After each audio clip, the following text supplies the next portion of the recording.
Alors, voyons, qu'est-ce que j'ai amené? Mon pistolet, mon sabre et ma carte. Ça y est, je suis prête. Marie, on est d'accord, c'est que des bonbons, hein? Oh.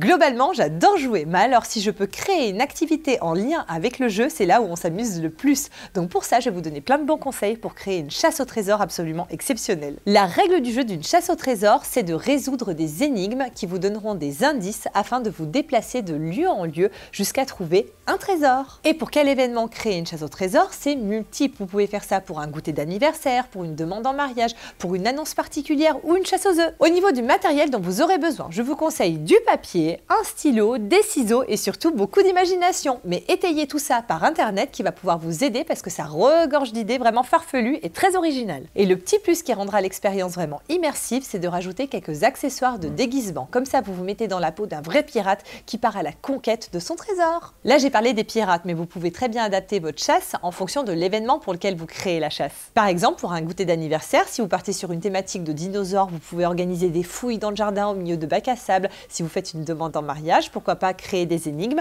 en lien avec votre histoire. Le grand avantage de créer sa propre chasse au trésor, c'est qu'il y a beaucoup de flexibilité dans sa réalisation. En termes de durée, ça dépendra du public que vous avez en face, si c'est des enfants ou votre conjoint ou conjointe. Et le nombre d'énigmes va forcément orienter la durée du jeu. Concernant les énigmes, laissez libre cours à vos envies, à votre imagination, de la charade, du rébus, des labyrinthes, des énigmes, des défis, de la fouille. Bref, le tout, c'est d'adapter vos énigmes en fonction, là encore, de votre public, mais surtout la connaissance que vous avez de la personne pour qui vous allez la créer. Et le conseil que je pourrais vous donner, c'est surtout de ne pas négliger le temps de préparation. Si vous voulez avoir le temps de cacher toutes vos énigmes en secret, c'est bien de s'y prendre en avance. Et en parlant de cachette, vous connaissez bien le lieu dans lequel vous allez organiser votre chasse, donc soyez inventifs, choisissez des endroits un petit peu insolites, ça fera un vrai effet waouh dans la découverte de vos énigmes. Après la théorie, place à la pratique. Je me suis prêtée au jeu moi-même de créer une chasse au trésor pour Marie, une challengeuse, une winneuse qui a accepté de se prêter au jeu de ma chasse au trésor. Et pour une auto-amélioration des conseils que je vous ai précédemment cités, n'hésitez pas à numéroter les énigmes que vous avez créées dans l'ordre dans lequel vous allez les déposer afin de ne pas vous y perdre, mais surtout pour vous y retrouver. Et donc, sans plus attendre, on va démarrer le jeu avec Marie. Waouh, Marie,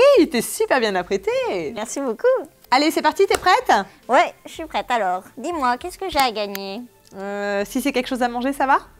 Ça me va, oui. Allez, c'est parti. Marie, ta première énigme est dans cette pièce. Donc pour ça, je vais te guider par un chaud-froid pour te mener jusqu'à elle.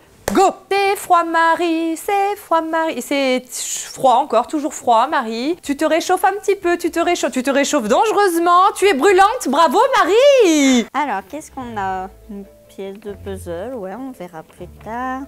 Une échelle, un escalier, une équation, 8 divisé par 2, 4, x 4, 16. Direction, l'escalier du bureau. 1, 2, 3, 4, 5, 6, 7, 8, 9, 10, 11, 12, 13, 14, 15, 16. Ah! 4 images, un mot. Alors, une tablette, un chat, quelque chose qui aime dessiner. Quelqu'un qui aime dessiner? Peut-être Mandy, je vais aller la voir. Pas quelque chose pour moi. Ah, merci. Alors, une deuxième pièce de puzzle. Un labyrinthe. Départ. Là, là. Le micro-ondes, je vais aller voir ça. Ah! Mon premier est le contraire de haut, mon second est le contraire de rapide, mon troisième est à l'opposé du matin, mon tout est une activité amusante à faire dans le jardin. C'est peut-être la balançoire, je vais aller voir. Ah! Alors. Ah, un rébus comme je les aime. Alors, Iolite. Yolite, je vais aller la voir. Coucou ma belle. Coucou toi. Est-ce que tu aurais quelque chose pour moi? Oh, merci. Alors, qu'est-ce que c'est? Un mot? À l'envers peut-être? Baby-foot. Alors, non. Non. Non. Ah! J'ai bien fait de garder mes autres indices. La dernière pièce. Alors, comment ça se... Hop.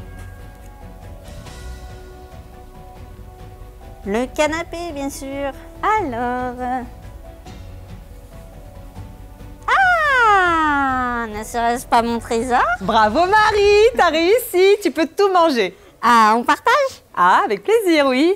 Allez. Alors Marie, ça t'a plu? Oui, c'était super. Vivement la prochaine. Oui, d'accord, mais alors c'est toi qui l'organise, hein. Ok, mais seulement si tu viens déguisé. Ok, mais seulement si c'est Disney. Allez, ça marche. Marché conclu. Et si cette vidéo vous a plu, vous a donné une bonne inspiration, mais surtout qu'on a réussi à vous convaincre avec Marie de créer votre propre chasse au trésor, n'hésitez pas à liker, à nous laisser quelques commentaires, à partager, mais surtout à vous abonner à la page des Matins Malins. Et en parlant de jeu, il y a la vidéo des escape games qui est top. Ah bah vous pouvez très bien la visionner juste ici. Donc en attendant, prenez toujours bien soin de vous et de vos proches et on se dit à très bientôt dans un prochain Matin Malin. Salut. Allez, salut. Ah mince. Salut. Ah, génial. Cadeaumaestro.com